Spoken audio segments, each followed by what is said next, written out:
हिंद साथियों, स्वागत है आपका self study classes with Sumit Jain YouTube channel में। सो साथियों, स्टार्ट हो चुका है आज का ये सेशन। सभी लोग एक बार वीडियो को लाइक कर देंगे और दोस्तों अपने मित्रों तक शेयर जरूर कर दें। ठीक है, स्टार्ट हो चुका है आज का ये सेशन। और दोस्तों आज हम हिंदी साहित्य के कुछ महत्वपूर्ण प्रश्नों पर चर्चा करने वाले हैं।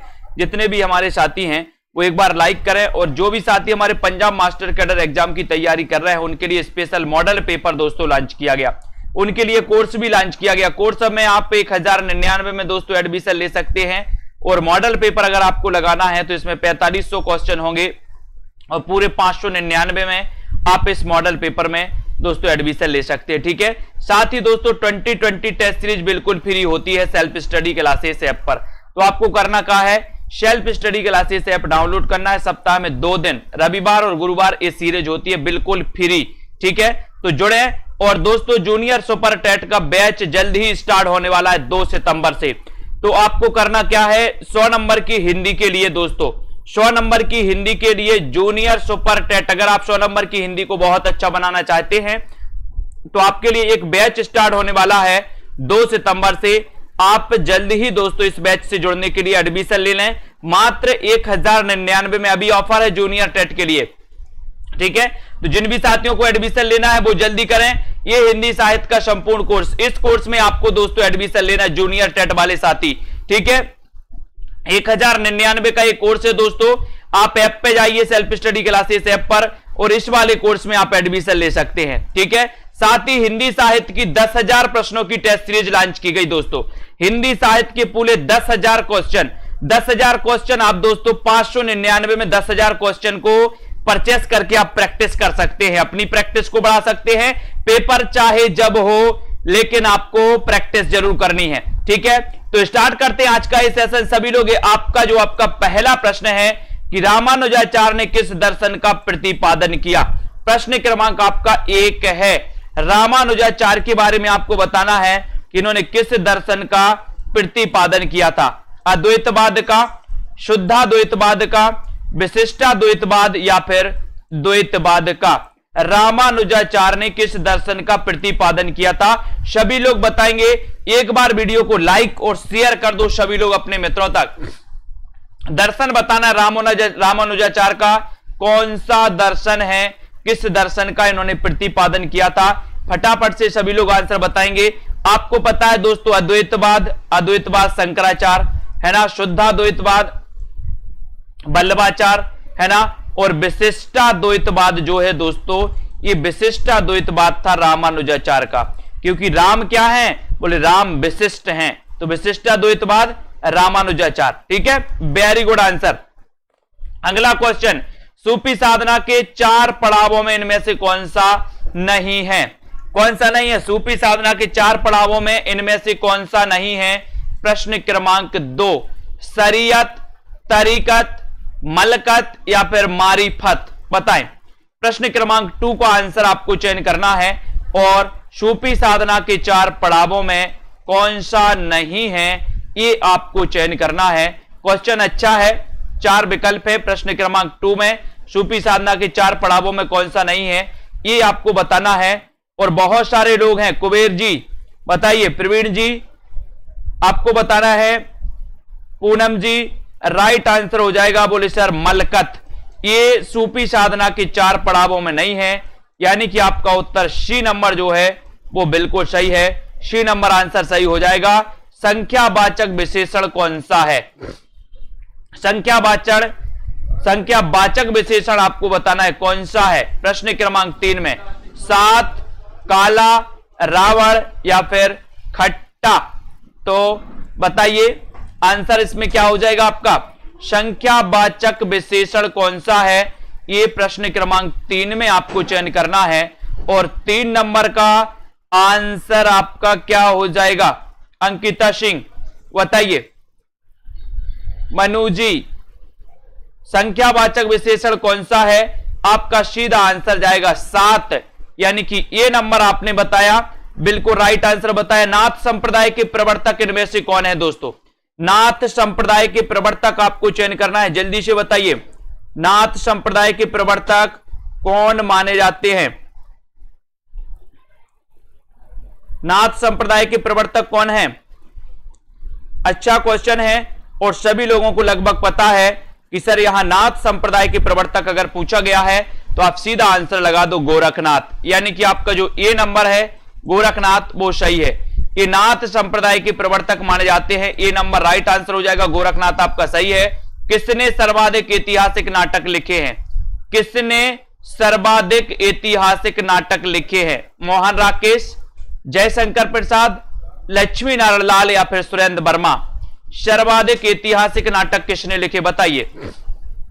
सर्वाधिक ऐतिहासिक नाटक लिखने वाले जो दोस्तों लेखक हैं वो कौन है? प्रश्न क्रमांक 5 में ऐतिहासिक नाटक बताना है। सर्वाधिक ऐतिहासिक नाटक जो लिखे हैं वो किसने लिखे हैं? राइट आंसर आपका सही हो जाएगा कि सर्वाधिक ऐतिहासिक नाटक लिखने वाले जो हैं वो हैं जयशंकर प्रसाद, यानी कि आपका राइट आंसर बी बिल्कुल सही है। बी जिन्होंने बताया उनका आंसर सही है, जयशंकर प्रसाद आपका राइट आंसर हो जाएगा दोस्तों, है ना। इनका जन्म हुआ था 1889 में। प्रसाद की दोस्तों कामायनी महाकाव्य, है ना, आपने पढ़ा है, ठीक है। और इनका प्रथम नाटक सज्जन, प्रथम ऐतिहासिक नाटक इनका कौन सा? राजश्री। इनका प्रथम ऐतिहासिक नाटक राजश्री, वेरी गुड। मेरी आत्म कहानी आत्मकथा के रचनाकार कौन है? मेरी आत्म कहानी आत्मकथा के रचनाकार कौन है? हरिवंश राय बच्चन, सुभाष चंद्र बोस, महात्मा गांधी या फिर श्याम सुंदर दास? मेरी आत्म कहानी आपको बताना है, जल्दी से सभी लोग बताएंगे। यहां पर आपको बताना है दोस्तों, और यहां पर जूनियर सुपर टेट के लिए भी है दोस्तों, ये जूनियर सुपर टेट, डीएसएसबी, आगे आने वाले टीजीटी पीजीटी। मेरी आत्म कहानी आत्मकथा के रचनाकार आपसे पूछा गया है और आपने बिल्कुल सही आंसर बताया है, श्याम सुंदर दास, है ना। श्याम सुंदर दास के बारे में पढ़ते हो, सरस्वती के प्रथम संपादक थे श्याम सुंदर दास, है ना। डी नंबर आपका बिल्कुल राइट आंसर, बहुत बढ़िया। हिंदी में रिपोर्टाज विधा के जनक कौन है दोस्तों?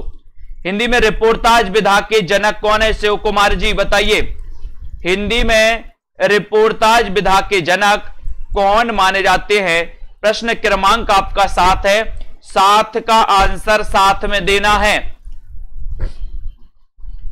बताइए। हाँ, मेरी आत्म कहानी सुंदर होगी, रोहित कुमार जी, ठीक है। हिंदी में रिपोर्टाज विधा के जनक कौन माने जाते हैं? और आपने पढ़ा है कि सर हिंदी का प्रथम हिंदी के रिपोर्टाज विधा के जनक शिवदान सिंह चौहान, ठीक है, यानी कि ये नंबर आपका सही है। प्रथम रिपोर्टाज भी आपको बताना है, लिखिए कमेंट में। राहुल सांकृत्य ने हिंदी का पहला कवि किसे माना? प्रश्न क्रमांक 8 का सरल क्वेश्चन है, बढ़िया क्वेश्चन है। राहुल सांकृत्य ने हिंदी का पहला कवि किसे माना है? लुईपा को, शबरप्पा, सरहपा या फिर चंद्रबरदाई को? राहुल सांकृत्य ने हिंदी का पहला कवि किससे माना है? और लक्ष्मीपुरा, हिंदी का प्रथम रिपोर्टाज कौन सा है दोस्तों? लक्ष्मीपुरा, है ना, लक्ष्मीपुरा शिवदान सिंह चौहान। और राहुल सांकृत्य ने हिंदी का पहला कवि किसे माना? ये आपका राइट आंसर है। आंसर क्या है? सरहपा। सरहपा यानी कि आपका जो सी नंबर है दोस्तों वो बिल्कुल सही है। सरहपा जिन्होंने बताया है किस इतिहास लेखक ने अपने इतिहास ग्रंथ में लगभग 5000 कवियों का विवरण दिया है दोस्तों। 5000 कवियों का विवरण किस ग्रंथ में दिया है? किस इतिहास लेखक ने अपने इतिहास ग्रंथ में लगभग 5000 कवियों का विवरण दिया है ना। और आपको बताना है 4 विकल्प हैं, इससे संबंधित एक क्वेश्चन पूछा गया था आपके पीजीटी में। क्या पूछा गया था पीजीटी में? कि वो ग्रंथ कौन सा है, ग्रंथ, उस ग्रंथ के ग्रंथकार कौन है, जो दोस्तों आज भी एक आधार स्तंभ बना हुआ ग्रंथ है।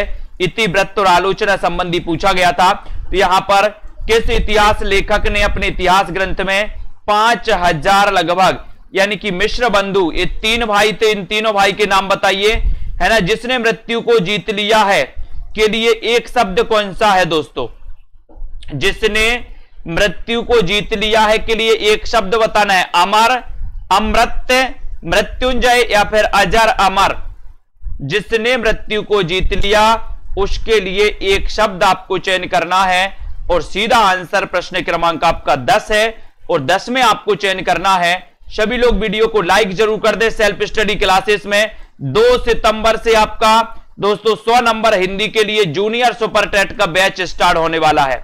2 सितंबर से आप 1099 में एडमिशन ले सकते हैं दोस्तों मात्र, ठीक है। 100 नंबर हिंदी के लिए जिसने मृत्यु को जीत लिया है उसे मृत्युंजय कहेंगे। सी नंबर आपका बिल्कुल सही है। गौड़ीय संप्रदाय के प्रवर्तक कौन है दोस्तों, है ना। गौड़ीय संप्रदाय, इसे दोस्तों चैतन्य संप्रदाय भी कहा जाता है। चैतन्य संप्रदाय, चैतन्य संप्रदाय भी इसे कहा जाता है। गौड़ीय संप्रदाय के प्रवर्तक कौन माने जाते हैं, वल्लभाचार्य, मध्वाचार्य, चैतन्य महाप्रभु या फिर स्वामी हरिदास। गौड़ीय संप्रदाय के प्रवर्तक आचार्य कौन थे, ये आपको चयन करना है और आपका यहां पर सीधा आंसर चला जाएगा कि सर गौड़ीय संप्रदाय के जो प्रवर्तक हैं वो प्रवर्तक हैं कौन, चैतन्य महाप्रभु। गौड़ीय, गॉड से गौड़ीय और गॉड को अपन प्रभु बोलते हैं, तो महाप्रभु यानी कि चैतन्य महाप्रभु। अष्टछाप की स्थापना कब हुई, 12 का आंसर।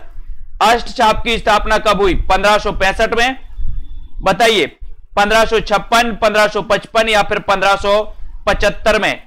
अष्टछाप की स्थापना कब हुई, इसका आंसर आपको चयन करना है। वीडियो को एक बार लाइक कर दो। 12 का आंसर बताना है। अष्टछाप की स्थापना कब हुई, इसका आंसर सभी लोग बताएंगे। और दोस्तों आपका राइट आंसर चला गया 1565 में, है ना। ये क्वेश्चन आया था टीजीटी में, अष्टछाप की स्थापना 1565, है ना। ये नंबर आपका सही। जंजीरें और दीवारें संस्मरण के रचनाकार कौन है, जंजीरें और दीवारें, है ना। हमें जंजीरें और दीवारें बनाना है। कैसे बनाना जंजीरें और दीवारें, महादेवी वर्मा, रामवृक्ष बैनीपुरी, पदम सिंह शर्मा या फिर प्रकाश गुप्त। जंजीरें और दीवारें संस्मरण के रचनाकार कौन माने जाते हैं, ये आपका प्रश्न है। प्रश्न अच्छा है और सीधा आपका राइट आंसर जाएगा कि सर जंजीरें और दीवारें जो संस्मरण है, ये संस्मरण है किसका, किसका है, राम वृक्ष बैनीपुरी। बोले हमें वृक्ष से जंजीरें और दीवारें बनाना है। कैसे बनाना है, वृक्ष से, तो राम वृक्ष बैनीपुरी यानी बी नंबर। छायावाद को प्रगीतों का आंदोलन किसने कहा, बहुत अच्छा क्वेश्चन है। 14 का आंसर सभी लोग बताएंगे। छायावाद को बताइए, सभी लोग बताएंगे। छायावाद को प्रगीतों का आंदोलन किसने कहा है, दिनकर, अज्ञे, हरिऔध या फिर डॉक्टर नगेंद्र। पूरा आंसर आपको बताना है। 14 का आंसर। और पीजीटी का एग्जाम किस किसने दिया है और किसके कितने नंबर आए हैं बताते जाओ जरा। छायावाद को प्रगीतों का आंदोलन किसने कहा है, 14 का आंसर आपको चयन करना है।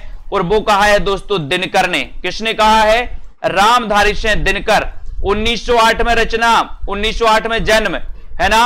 हुंकार इनकी रचना है। कुरुक्षेत्र इनकी रचना है ना। हुंकार, कुरुक्षेत्र, उर्वशी, उर्वशी भी याद रखना। दिनकर। संत कवि गुरु नानक देव का जन्म कहां हुआ था दोस्तों, गुरु नानक देव का जन्म आपको बताना है। और सेल्फ स्टडी क्लासेस ऐप किसने डाउनलोड नहीं किया अभी तक, सभी लोग self study classes app download कर लें। और दोस्तों वहां पर आपको 2020 टेस्ट सीरीज करवाई जाती है बिल्कुल फ्री में, ठीक है। अब यहां पर आपको चयन करना है, ये आएगा संत कवि गुरु नानक देव का जन्म कब हुआ था, ये आपको चयन करना है। सॉरी, कहां हुआ था ये आपको बताना है। और सीधा आंसर आपका चला गया है कहां पर, तलवंडी। तलवंडी यानी कि बी नंबर आपका राइट आंसर है। बी नंबर सही आंसर हो जाएगा। सभी लोग लाइक जरूर कर दें। भक्ति का प्रारंभ कहां से हुआ दोस्तों, पूर्वी भारत से, दक्षिण भारत से, पश्चिमी भारत से या फिर उत्तरी से, है ना। और यहां पर आपको बताना है, ठीक है। ये बताइए भक्ति का प्रारंभ कहां से हुआ था, भक्ति का प्रारंभ कहां से हुआ था। और 16 का आंसर, और 16 का आंसर आपका हो जाएगा बी नंबर यानी कि दक्षिण भारत से। दक्षिण Bharat, very good, B number आपका राइट। जहां एक ही शब्द के अनेक अर्थ व्यंजित हों वहां कौन सा अलंकार होता है दोस्तों, जहां एक ही शब्द के अनेक अर्थ व्यंजित हों वहां कौन सा अलंकार होता है, यमक, रूपक, श्लेष या फिर उत्प्रेक्षा। आपके अलंकार की परिभाषाओं से पूछा गया था। अलंकार की परिभाषाओं से पूछा गया था 3 क्वेश्चन पीजीटी में, 3 क्वेश्चन पूछे गए थे दोस्तों अलंकार की परिभाषाओं से, 103। और अलंकार में आपको चयन करना है और अलंकार में आपका राइट आंसर क्या हो जाएगा? 17 का आंसर। सभी लोगों ने श्लेष लगाया है, जहां एक ही शब्द के अनेक अर्थ व्यंजित हों वहां पर श्लेष अलंकार होता है, यानी कि आपका सी बिल्कुल सही। हाथ को हाथना सूझना का अर्थ क्या है? भ्रम में पड़ जाना, खोए रहना, घना अंधेरा होना या फिर चोट लगना। हाथ को हाथना सूझना, इसका अर्थ आपको चयन करना है। लाइक शेयर करते रहें वीडियो को और अपने मित्रों तक दोस्तों बने रहें इसी प्रकार से, ठीक है। हाथ को हाथ ना सूझना, इसका अर्थ आपको चयन करना है। उत्तर आपका क्या हो जाएगा? और यहां पर आपका 18 का आंसर चयन करना है और आपका उत्तर हो जाएगा कि सर घना अंधेरा होना। घना अंधेरा होना यानी कि सी आपका बिल्कुल सही है। C number, very good. इनमें से रीतिकाल का कौन सा कवि अपना प्रकृति चित्रण के लिए विख्यात है दोस्तों? प्रकृति चित्रण के लिए कौन सा कवि विख्यात है रीतिकाल का? घनानंद, मतिराम, सेनापति या फिर ग्वाल? रीतिकाल का कौन सा कवि प्रकृति चित्रण के लिए विख्यात है? एक 19 का आंसर आपको बताना है। और यहां पर रीतिकाल का कौन सा कवि प्रकृति चित्रण के लिए विख्यात है? उत्तर चला जाएगा आपका सेनापति। सेनापति आपका सही है। इनकी एक रचना है दोस्तों कवित्त रत्नाकर। कवित्त रत्नाकर किसकी रचना है? सेनापति की। यानी कि आपका सी सही है। इनमें छायावादी कवि कौन नहीं है दोस्तों? छायावादी कवि कौन नहीं है? सूर्यकांत त्रिपाठी निराला, पंत, जयशंकर प्रसाद या फिर शिव मंगल से सुमन? छायावादी कवि कौन नहीं है? ये आपका क्वेश्चन पूछा गया और अच्छा क्वेश्चन है। 20 नंबर का क्वेश्चन है। लाइक शेयर करते रहें। जिन भी साथियों को जूनियर टेट पढ़ना है, न्यू बैच स्टार्ट हो रहा है 2 सितंबर से। 2 सितंबर से new batch start, junior super TET 100 number Hindi के लिए दोस्तों, है ना। तो जिन भी साथियों को अध्ययन करना है, self study classes app download कर लो और 1099 के कोर्स में एडमिशन लेकर के अध्ययन करें। छायावादी कवि कौन नहीं है? उत्तर चला जाएगा डी नंबर, यानी शिव मंगल से सुमन, है ना। ये डी आपका सही है। संत कवि कौन सा नहीं है दोस्तों? अच्छा क्वेश्चन है। 21 का आंसर। एक क्वेश्चन पूछा गया था कि संत कवियों में सबसे पढ़े लिखे, सबसे शास्त्रज्ञ कौन थे, है ना। तो संत कवियों में सबसे शास्त्रज्ञ या पढ़े लिखे थे दोस्तों सुंदरदास। क्वेश्चन आता ही है कि संत कवियों में सबसे पढ़े लिखे कौन थे? तो सुंदरदास सबसे पढ़े लिखे थे, है ना।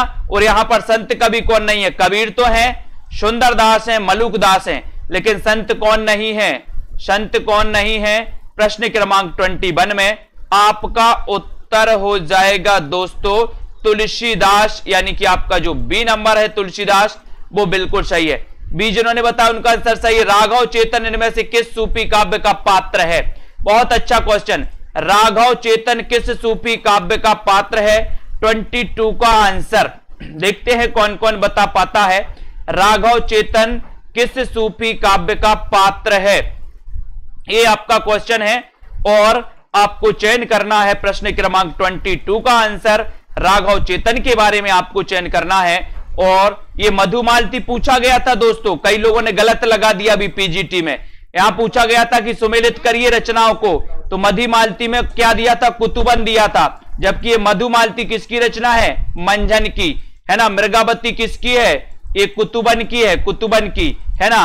पद्मावत जायसी की है, ठीक है। चंदायन किसकी है दोस्तों, है ना।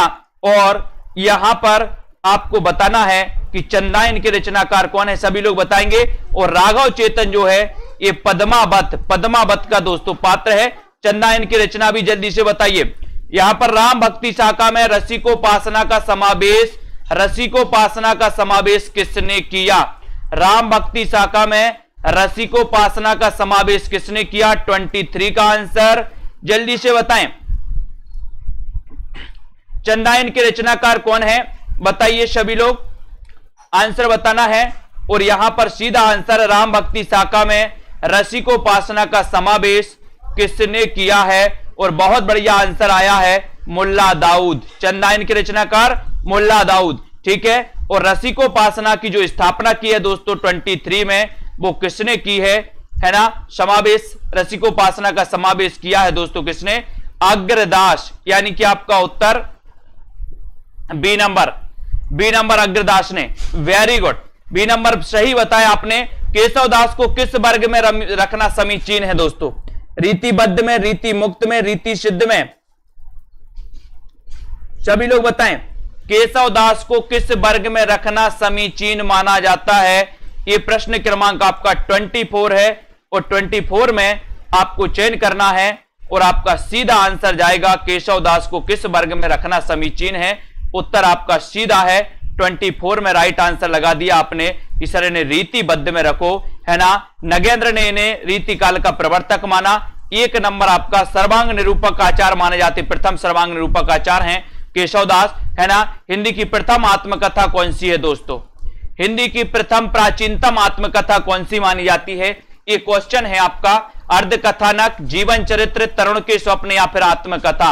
हिंदी की प्रथम आत्मकथा कौन सी है? 25 का आंसर, और 25 का आंसर हो जाएगा, क्या हो जाएगा?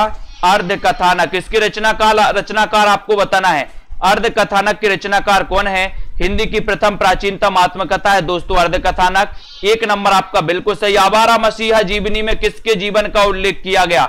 बताइए, आवारा मसीहा जीवनी में किसके जीवन का उल्लेख किया गया है? ये आपको बताना है। 4 विकल्प हैं। ये आवारा मसीहा से कुछ पूछा गया था दोस्तों आपसे। आवारा मसीहा के चाहे रचनाकार पूछा गया हो या चाहे आपसे पूछा गया हो कि आवारा मसीहा में किसके जीवन का वर्णन है। क्या पूछा गया था आवारा मसीहा का? आवारा मसीहा जीवनी में किसके जीवन का उल्लेख है? सभी लोगों को लगभग पता है।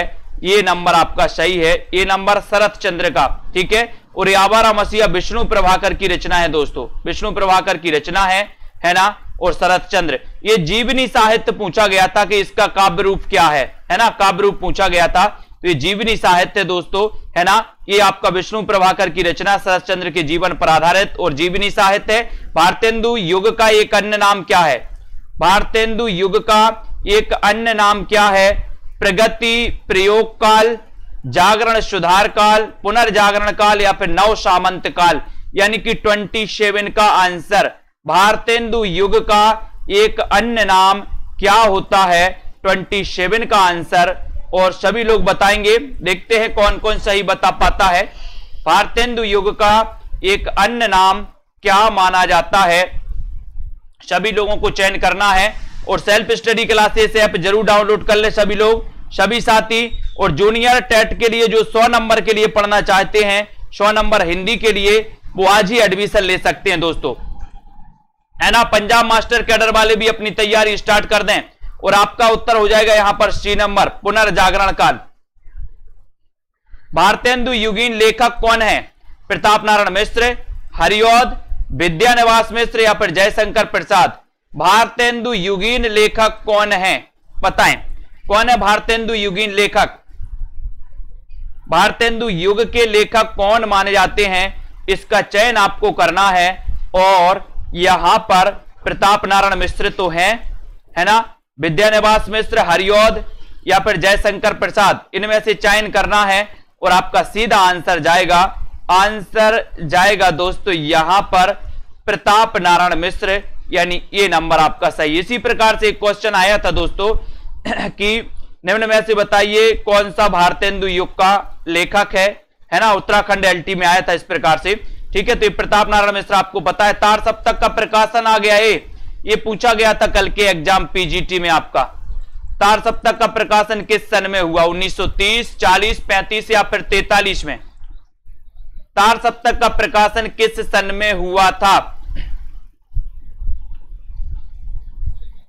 तार सप्तक का प्रकाशन किस सन में हुआ था? सभी लोग चयन करें। 29 का आंसर बताना है और 29 में आपका सही आंसर है 1943, यानी कि डी नंबर।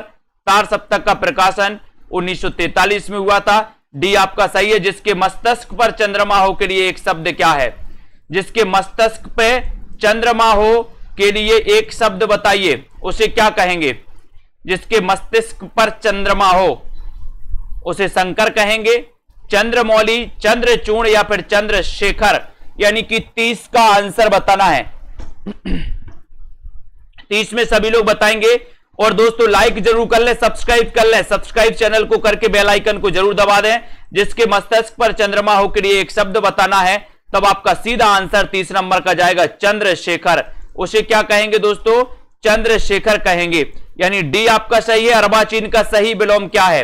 है ना, विलोम पूछे थे दोस्तों आपके, है ना, एक पूछा था प्राचीन का अर्बाचीन, ठीक है, एक और पूछा था दोस्तों आपके काय काय के, एक सांड का साड़नी, सांड का साड़नी, जिसमें आपका गलत था, गलत पूछा था कि सांड का साड़नी नहीं होता, है ना।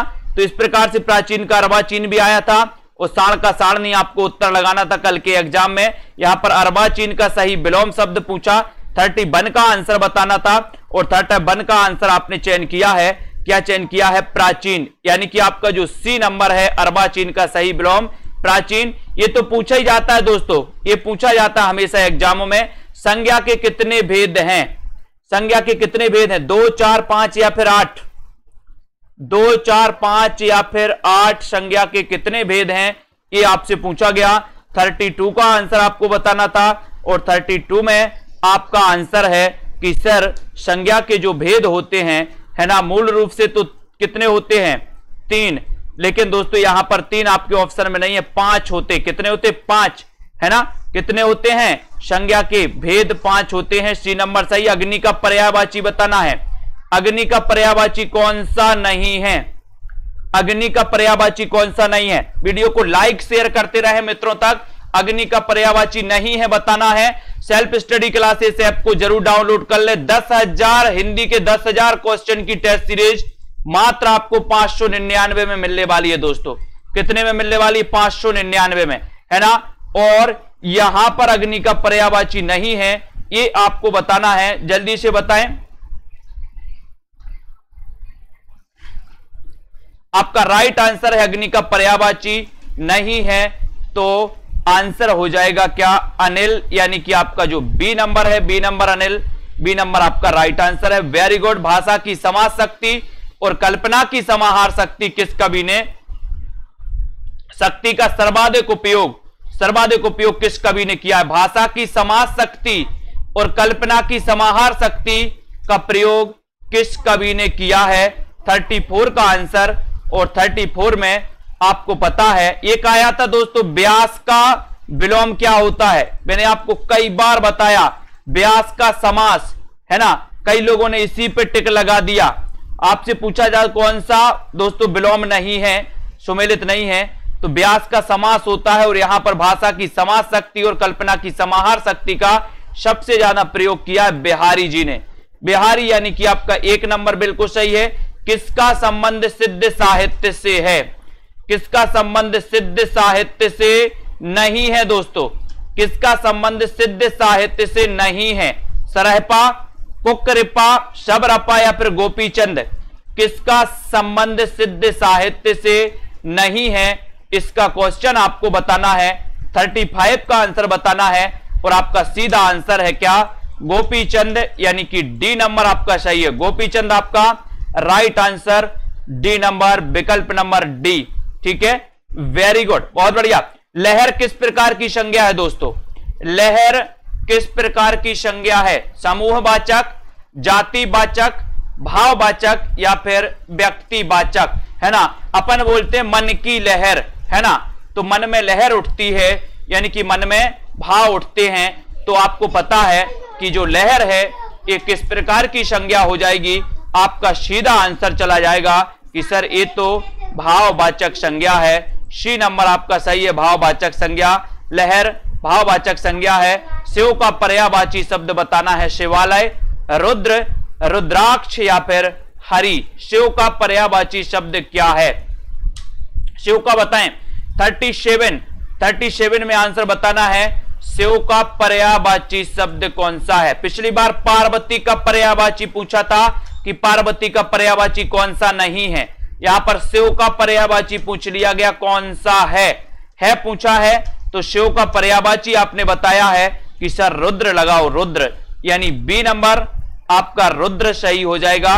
बी नंबर वाले आपका आंसर सही है। नेक्स्ट क्वेश्चन, केवल 6 निबंध लिखकर निम्न में से किस लेखक ने हिंदी जगत में ख्याति अर्जित की? दोस्तों केवल 6 निबंध लिखकर किस लेखक ने हिंदी जगत में दोस्तों ख्याति अर्जित की है? माधव प्रसाद से है, माधव प्रसाद मिश्र, पूर्ण से है, प्रताप नारायण मिश्र या फिर गोविंद नारायण मिश्र? बताइए, केवल 6 निबंध लिखकर किसने ये अर्जित की है दोस्तों? और आपका सही आंसर हो जाएगा, क्या हो जाएगा? देखते हैं कौन कौन सही आंसर बता रहे हैं। वो निबंधकार कौन से हैं जिन्होंने केवल 6 निबंध लिखकर के दोस्तों सही का आंसर सभी का आ गया। पूर्ण से, सरदार पूर्ण से, अध्यापक सरदार पूर्ण से हैं, यानी कि वी बिल्कुल सही, वेरी गुड। रीतिकाल को अलंकृत काल किसने कहा? इसके विपक्ष में कल क्वेश्चन पूछ लिया गया था कि किस आचार्य ने दोस्तों रीतिकाल को श्रृंगार काल कहा। एक क्वेश्चन तो आते ही है, परमानेंट है दोस्तों। एक तो अलंकृत काल पूछा जाता है आपसे और एक श्रृंगार काल पूछा जाता है ना? तो रीतिकाल को अलंकृत काल और श्रृंगार काल, तो अलंकृत काल किसने कहा है? अलंकृत काल मिश्र बंधु ने कहा है। तब श्रृंगार काल किसने कहा? तो श्रृंगार काल दोस्तों आपके विश्वनाथ प्रसाद मिश्र ने कहा, है ना? तो अलंकृत काल मिश्र बंधु, आपका उत्तर ये हो जाएगा। श्रृंगार काल विश्वनाथ प्रसाद मिश्र ने कहा रीतिकाल को, ठीक है? तो यहां पर दोनों आपके एग्जाम आलोचना में शुक्ल जी की चिंतनात्मक मान्यताओं को सबसे प्रबल समर्थन किसने दिया दोस्तों? आलोचना में शुक्ल जी की चिंतनात्मक मान्यता को किसने प्रबल समर्थन दिया है, ये आपको बताना है। 40 का आंसर थोड़ा सा कठिन है लेकिन अच्छा क्वेश्चन है दोस्तों। शुक्ल जी की आलोचनात्मक मान्यता को किसने दिया है? सभी लोग बताएं। डॉक्टर नगेंद्र ने, विश्वनाथ प्रसाद मिश्र ने, मुक्तिबोध ने या फिर नामवर सिंह ने? प्रश्न क्रमांक 40 में वीडियो को लाइक जरूर करें और मित्रों तो शेयर भी कर दें जल्दी से। हिंदी आलोचना में शुक्ल जी की चिंतनात्मक मान्यता बताना है और आपका सही आंसर हो जाएगा 40 का सही आंसर हो जाएगा विश्वनाथ प्रसाद मिश्र। विश्वनाथ प्रसाद मिश्र यानी बी आपका बिल्कुल सही, ठीक है? बी नंबर आपका विश्वनाथ प्रसाद मिश्र ने दोस्तों प्रबल समर्थन दिया और बी जिन्होंने लगाया उनका आंसर सही जाता हुआ। बी नंबर विश्वनाथ प्रसाद आधुनिक एकांकी के जनक माने जाते हैं। आधुनिक एकांकी के जनक आपको चयन करना है। अच्छा क्वेश्चन है। उदय शंकर भट्ट, जयशंकर प्रसाद, राम कुमार वर्मा या फिर जगदीश चंद्र माथुर, यानी कि 41 का क्वेश्चन आप चयन करिए। बताएं 41 में आधुनिक एकांकी के जनक कौन माने जाते हैं और प्रथम आधुनिक एकांकी कौन सा है वो भी आपको बताना है और सभी को पता है। देखते हैं कौन कौन सही आंसर बता रहा। 41 में वीडियो को लाइक जरूर कर दें, शेयर कर दो अपने मित्रों तक और अध्ययन रुकना नहीं चाहिए, है ना? अपन को बिजली के कीड़े नहीं बनना है कि परीक्षा आ गई तो फड़फड़ाने लगे और परीक्षा गई तो बंद हो गए, है ना? अध्ययन निरंतर जारी रखो, परीक्षा में पास जरूर होगे। और आपका राइट आंसर है राम कुमार वर्मा। सी नंबर सही है। आधुनिक एकांकी के जनक राम कुमार वर्मा, सी नंबर। इनकी जो एकांकी है दोस्तों, आधुनिक एकांकी, प्रथम आधुनिक एकांकी वो कौन सी है वो आपको बताना है। 2017 का ज्ञानपीठ पुरस्कार किससे मिला है? वर्ष 2017 का ज्ञानपीठ पुरस्कार किसे मिला? 42 का आंसर। ये ज्ञानपीठ प्रश्न से पूछा गया था। आपको पता था दोस्तों कि ज्ञानपीठ पुरस्कार केवल 4 रचनाओं के लिए मिला था हिंदी में, फिर उसके बाद संपूर्ण साहित्य में मिलना चालू हुआ। आपसे पूछा था कि निम्न में से बताइए किसे ज्ञानपीठ पुरस्कार मिला था, तो आपको चिदम्बरा ऑप्शन में था, चिदम्बरा आपको लगाना था, है ना? और 2017 का ज्ञानपीठ पुरस्कार किसे मिला? 42 का आंसर आपको बताना है और आपका उत्तर हो जाएगा कृष्णा सोपती। किसको मिला था? कृष्णा सोपती को मिला था। ये नंबर आपका बिल्कुल सही है, वेरी गुड आंसर। एक शब्द मछली का पर्यायवाची कौन सा नहीं है? बताइए मछली का पर्यायवाची कौन सा नहीं है? मत्स्य, मीन, सफरी या फिर जलोदरी? मछली का पर्यायवाची कौन सा नहीं है? ये आपके लिए क्वेश्चन दिया गया, बढ़िया क्वेश्चन है। और बताइए मछली का पर्यायवाची मत्स्य तो है, मीन है ना? और आपको बताना है सफरी भी है, लेकिन उत्तर है जलोदरी। आपका उत्तर क्या है? जलोदरी, यानी कि डी नंबर, है ना? डी नंबर आपका सही है। ये डी नंबर जलोदरी आपका राइट आंसर है। आपको बताना है बादल की मृत्यु के रचनाकार कौन है। बादल की मृत्यु के रचनाकार कौन है। कुछ लोग बादल राग बता रहे, बादल की मृत्यु बताइए। जटिल का विलोम शब्द है, जटिल का विलोम शब्द क्या होगा दोस्तों। सरल, कुटिल, सहज या फिर अजटिल। 44 का आंसर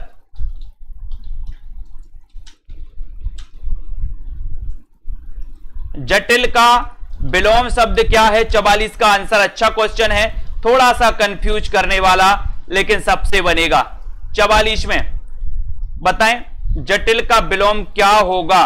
राइट आंसर आपको चयन करना। एक बार वीडियो को लाइक जरूर कर दें और सीधा सीधा आंसर आपका जा रहा है, कहां जा रहा है, ए नंबर की ओर, यानी कि सरल, है ना। कुछ लोगों ने लगा दिया कुटिल, जटिल का कुछ ने कुटिल लगा दिया, बहुत बढ़िया, है ना। तो यहां पर सरल आपका सही होगा दोस्तों, ए नंबर सही। कुछ ने अजटिल लगा दिया होगा, है ना, बहुत बढ़िया।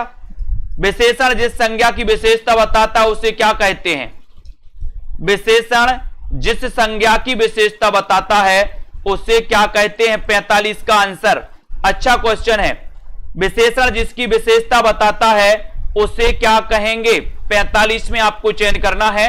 लाइक कर दें, एक बार शेयर कर दें, सेल्फ स्टडी क्लासेस ऐप से जुड़ जाएं। ऐसे अनेकों टेस्ट दोस्तों, ये टेस्ट मैंने पूरा आपके लिए फ्री करवाया था, यही वाला टेस्ट पेपर से पहले ये पूरा 150 नंबर का टेस्ट आपको करवाया था बिल्कुल फ्री, और इसी में से कम 8-10 क्वेश्चन आपके पूछे गए हैं दोस्तों, है ना। और विशेषण जिस संज्ञा की विशेषता बताता है उसे कहते हैं हम विशेष। विशेष यानी सी। प्रथम विश्व हिंदी सम्मेलन कहां हुआ था। प्रथम विश्व हिंदी सम्मेलन कहां हुआ था। 46 का आंसर। राइट आंसर आपको चयन करना। क्वेश्चन अच्छा है और दोस्तों आपको बताना भी है प्रथम विश्व हिंदी सम्मेलन कहां पर हुआ था, और सीधा सीधा आंसर आपका जा रहा है कहां पर हुआ था। प्रथम विश्व हिंदी सम्मेलन कब हुआ था यह भी आपको बता देना है ना। प्रथम विश्व हिंदी सम्मेलन हुआ था नागपुर में, यानी बी नंबर आपका सही है। और कब हुआ था यह भी आपको बताना है, जल्दी से बताएं। ये 46 का नागपुर आपका सही हो जाएगा। आधुनिक भाषा विज्ञान का जनक कौन है दोस्तों। आधुनिक भाषा विज्ञान का जनक कौन माना जाता है। 47 का आंसर आपको चयन करना है। आधुनिक भाषा विज्ञान का जनक कौन है। ब्लूमफील्ड, जैस्पर्सन, सोस्यूर या फिर गिलीसन।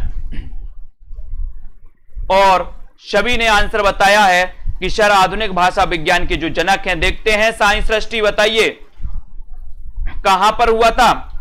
आधुनिक भाषा विज्ञान का जनक कौन है, इसका आंसर 47 में कौन कौन सही बता रहा है। उत्तर का इंतजार हम कर रहे हैं, है ना।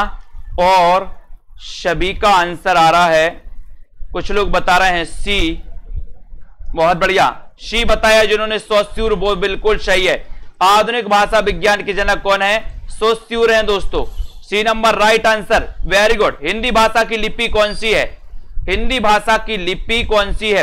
पाली प्राकृत, देवनागरी, रोमन या फिर अपभ्रंश। हिंदी भाषा की लिपि कौन सी है। 48 का आंसर आपको चयन करना है और सभी लोग बताएंगे हिंदी भाषा की लिपि। 48 का आंसर, और 48 में आपका सीधा आंसर सरल है। बोले सर देवनागरी लगा दो, बी नंबर सभी को बनेगा, है ना। तो बी नंबर आपका सही है, Devanagari right answer, very good. बौद्ध धर्म से जुड़े हुए साहित्य की भाषा क्या है। साहित्य की भाषा। ऐसे ही अगर आप टेस्ट देना चाहते बिल्कुल फ्री, तो सेल्फ स्टडी क्लासेस ऐप आज ही डाउनलोड कर लें, है ना। रविवार और गुरुवार 2 दिन टेस्ट सीरीज होती है, 2020 test series, free test series. उस टेस्ट सीरीज से आप जुड़िए, कई टेस्ट आपके लिए उपलब्ध हैं। बौद्ध धर्म से जुड़े हुए साहित्य की भाषा बताना है।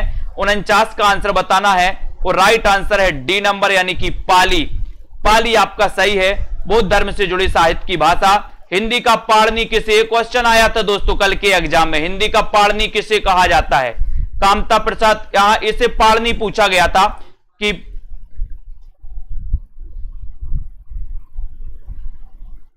जल्दी से बताइए। 50 का आंसर, ये हिंदी का पाणिनि नहीं, मतलब पाणिनि पूछा गया था दोस्तों, अष्टाध्यायी पाणिनि, है ना, वो पूछा गया था, ठीक है। हिंदी का पाणिनि पूछा गया, लेकिन यहां पर तो हिंदी का पाणिनि आपको बताना है। हिंदी का पाणिनि और हिंदी व्याकरण का पाणिनि। हिंदी का पाणिनि और हिंदी व्याकरण का पाणिनि। देखो कामता प्रसाद गुरु लगा रहे लाइन से, देखते कौन कौन सही बता रहा है।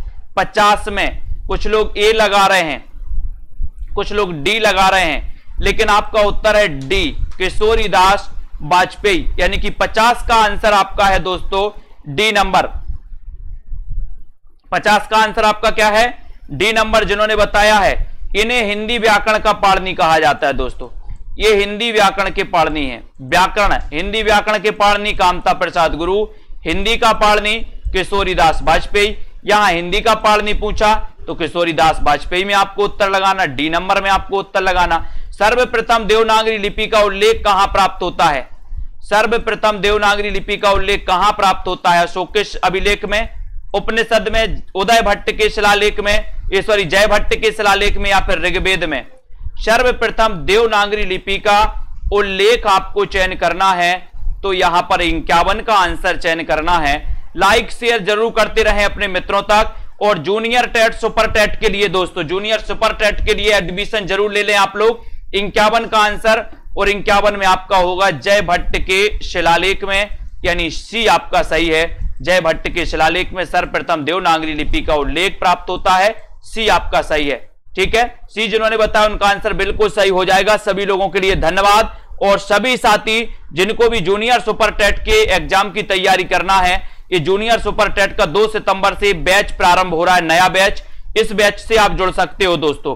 ठीक है, इस बैच में आपको 100 नंबर की हिंदी के लिए ये बैच स्टार्ट हुआ है। 100 नंबर हिंदी को आप कंप्लीट कर सकते हो बहुत अच्छे से। मात्र 1099 का एक कोर्स है ना। और यहां पर पंजाब मास्टर कैडर वाले देर ना करें, मैं आपसे बार बार बोल रहा हूं कि 599 का ये मॉडल स्पेशल पेपर 4500 क्वेश्चन है ना, 4500 क्वेश्चन दोस्तों, 599 मॉडल पेपर लगाएं, प्रैक्टिस हल कर दें, है ना। और एक दोस्तों पूरा 10,000 क्वेश्चन का टेस्ट सीरीज, हिंदी और हिंदी व्याकरण दोनों मिला के 10,000 क्वेश्चन की टेस्ट सीरीज लॉन्च की गई। और ये मात्र 599 की टेस्ट सीरीज है 10,000 क्वेश्चन की। इसमें आपको पढ़ सकते हैं। और साथ ही दोस्तों हिंदी साहित्य का संपूर्ण कोर्स जो आपको जूनियर टेट में जिनको भी एडमिशन लेना है वो सेल्फ स्टडी क्लासेस में आ जाएं। इस हिंदी साहित्य के संपूर्ण कोर्स में एडमिशन लेना है, जहां पर आपको रिकॉर्डेड कोर्स मिलेगा, जहां पर आपको लाइव क्लासें भी मिलेंगी दोस्तों, है ना, जहां पर आपको टिर की वीडियो भी मिलेंगे, टॉपिक वाइज टेस्ट भी आपको मिलेंगे, डाउट्स वाले वीडियो मिलेंगे, है ना। और दोस्तों आपके लिए ग्रुप में कोई प्रॉब्लम आती है डिस्कशन के लिए तो आप ग्रुप में डिस्कशन भी कर सकते हो। ठीक है, तो आपको जिस भी एडमिशन में जैसी भी आपको प्रैक्टिस करना है वो पढ़ सकते हैं, अध्ययन कर सकते हैं, लाइक शेयर कर सकते हैं अपने मित्रों तक। और सेल्फ स्टडी क्लासेस ऐप पर जरूर जुड़ें और दोस्तों लग जाएं। बिल्कुल डीएसएसबी के लिए भी तैयारी हो रही है रीनू जी, डीएसएसबी के लिए भी तैयारी चल रही है। सभी लोग क्लासें अटेंड करें 5 बजे और शाम को 6:30 बजे। ठीक है, बिल्कुल सही। आकाश जी, दारसू जी, प्रमोद जी, छाया, दिव्या जी, मंजू जी, पुष्पा, विवेक जी, रश्मि जी, पूनम, दारसू जी, साहित्य एलडी, जब तक तोड़ेंगे नहीं तब तक छोड़ेंगे नहीं। बिल्कुल यही है नारा अपना। एग्जाम आते रहेंगे जाते रहेंगे, जब तक तोड़ेंगे नहीं तब तक छोड़ेंगे नहीं। वेरी गुड रंजू जी, साइंस दृष्टि, गीतिका जी, है ना। बहुत सारे साथी हैं दोस्तों, 115 प्लस नंबर आए हैं अपने पीजीटी में बहुत सारे साथियों के, है ना। 115 प्लस नंबर हैं, है ना। बहुत सारे साथियों ने दोस्तों हासिल किया है महारत 115 प्लस का। कुछ के 110 प्लस है, कुछ के 105 प्लस हैं। तो बहुत सारे साथी हैं अपने दोस्तों से इसे सेल्फ स्टडी क्लासेस से, है ना। और ऐसे टीजीटी में भी 95 प्लस 90 प्लस वाले साथी हैं। ठीक है, वेरी गुड अनिल कुमार जी। और दोस्तों सभी साथियों को धन्यवाद, अंजलि जी, दारसू, डॉली जी, उदय जी, विवेक जी, ठीक है, बंसल जी, पूर्णिमा, रतन पटेल जी, प्रियंका सिंह जी, लवली ठाकुर जी, मानसी, स्वतंत्र जी, भारती जी, साहित्य जी, नीतू गुप्ता जी, बिल्कुल, है ना, प्रियंका जी, उमाकांत और हेमानी जी, संदीप जी, बिल्कुल सही है। फुल कोर्स लेने में आपको टेस्ट सीरीज टॉपिक वाइज मिलेंगे, 3500 क्वेश्चन की टेस्ट सीरीज मिलेगी संदीप यादव जी, 35 है ना 100 3500 क्वेश्चन की टेस्ट सीरीज मिलेगी फुल कोर्स लेने में हिंदी साहित्य के संपूर्ण कोर्स में, है ना। ठीक है, ओके आशा जी,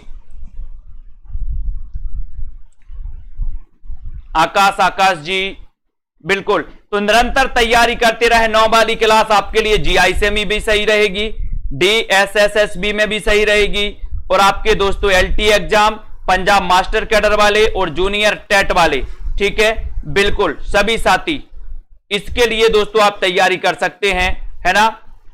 उमाकांत के टीजीटी तो 72 हुए हैं, वेरी गुड। राधिका, अनिल कुमार जी, अमरजीत वर्मा जी, वेरी गुड वेरी गुड, बहुत बढ़िया। दीप्ति यादव जी,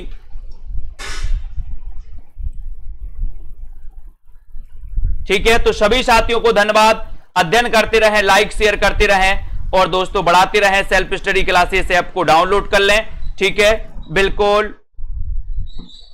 धन्यवाद सभी साथियों को, सभी को धन्यवाद। जय हिंद।